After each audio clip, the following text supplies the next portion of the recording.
Hi, welcome to another interesting government class on SabiScholar learning platform. Get ready, we are taking a further step to understanding all the basic concepts in government. And today we will be looking at society, state, nation, and nation state as we delve into basic concept in government part 2. So let's get started. Looking at society first. Society, the word is actually a very common one that we encounter every day. Now let me tell you that it originates from the Latin word societas, which means a friendly association with others. Now, society in its simplest form is basically a group of persons, who are constantly interacting. They're bound together with a common goal of survival and welfare of their members, exactly. And this oftentimes happen when they come from same cultural background. They have lots of shared similarities, sit together, same norm, right? The very first typical example of this is a family. Remember social studies where we're told that family is the smallest unit of a society. So yes, one family coming together, another one can form a society. But let's start looking at the types of society that we have following human evolution, exactly. The first one is the pre-industrial society. And this is about those days when food production was the main economic activity. I don't know if you were born then actually, but people used human and animal labor as a means of achieving this economic activity. So if you grew up in those days and you're listening to me right now, I hail thee, my ancestor.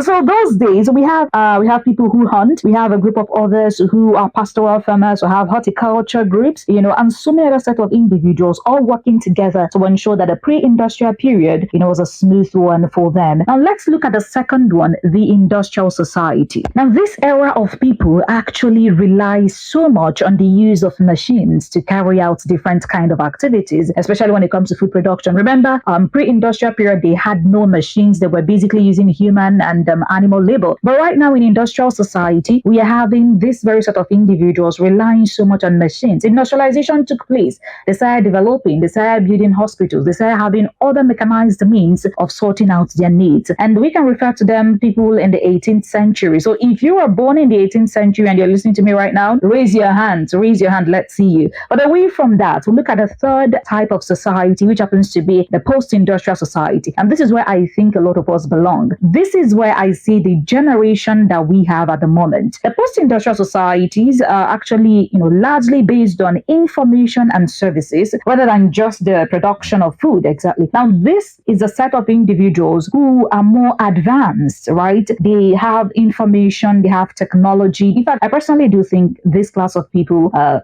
very, very fast-paced. Now, let's look at the characteristics of a society. There are so many things that you see and you know that, okay, this is a society. Some of these features, you are very used to them, you've seen them, you've come across them, you've felt them. Number one is a society gets to have norms and they have rules. There is no society without norms and there is no society without their own rules. We're talking about set of acceptable behavior by members of the society as in morals, codes, and ethics. Now, the second one is that there is classification of gender and kingship in a society. This is where we have females, we have the males, we have certain responsibilities for the men and responsibilities for the women, exactly. So the narrative, if you've come across it, the one that says gender is a social construct, and this exactly is where it's stemming from. Away from that, we also have another feature where we know that society is categorized into groups, exactly. So there is always ethnicity in a society, right, where people identify based on their shared activities, cultural history, languages, and other unique similarities. In Nigeria, we have that, exactly. We have the Yoruba, we have the Igbos, and we have the Hausas, and so many other ethnic groups.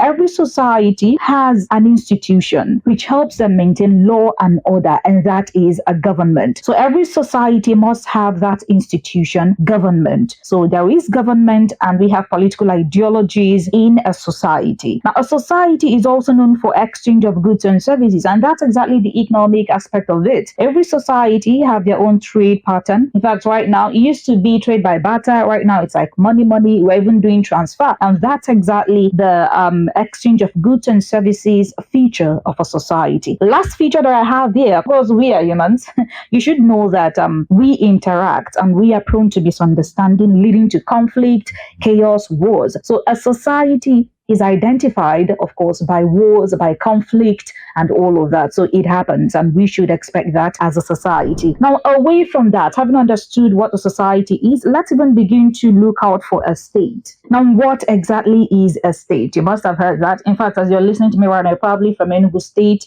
Delta State. In fact, you're a Nigerian, and you'll be wondering, what exactly am I talking about? When we talk of a state, we're talking of a very organized society, a group of persons with political ties and inclinations, right? They're usually under a particular government. Now, a state is made up of different political communities under a particular government. Let me also tell you that states have their peculiarities, they have their differences, they have their communities, they have different things, ideologies as well. I'm going to give you an instance. Nigeria is a state, a big time state. We do not operate the same political structure as Zimbabwe. We might have similarities, but we're not the same. And Zimbabwe is another state. In fact, even inside Nigeria, we have states. And these states have different individuals with their political ideologies. And as we go forward, I will break it down for your understanding. Now, let's begin to dissect the functions of a state and understand their roles, even as scholars and thinkers or schools of thought are coming on board to disagree, on these functions based on their different schools of thought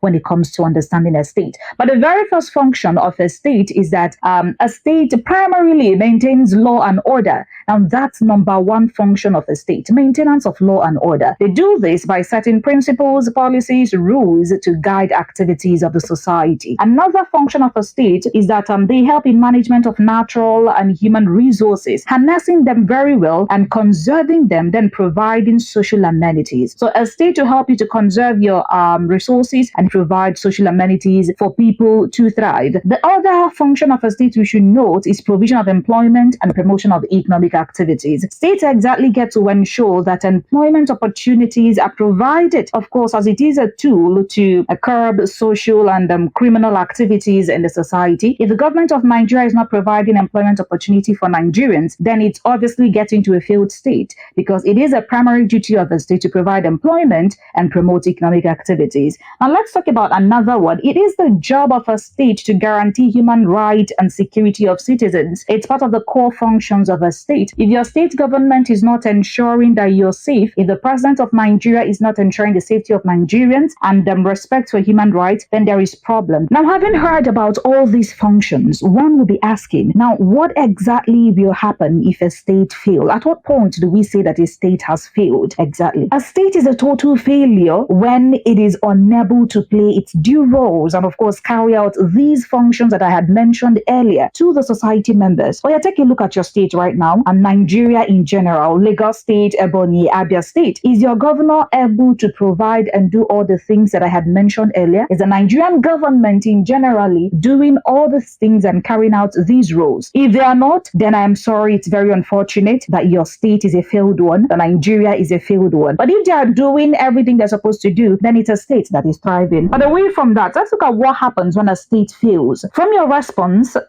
from that very rhetorical question I had asked, if your state is thriving or failing, you should be able to know that when a state fails, the society is thrown into anarchy, crime, and hunger. When a state fails, insurgency, terrorism, insecurity heightens, right? When a state fails, corruption becomes the order of the day and the economy will be destabilized. So a failed state is worse than what you can imagine. We hope that we get to have a better state and not resort to moments of failure or counting losses in the aspect of the state. Now that we've dissected the state, let's move on to understanding what a nation is. Now, someone might be wondering, nation, state, are they not the same? Or relax, I will explain everything for you. Now, when we talk about a nation, it is simply a large group of people who are united or bounded by a similar descent or origin, history, culture, tradition, and are having to, or maybe living and occupying in a particular country or territory. So you understand now. I'll still give you a clear difference between a state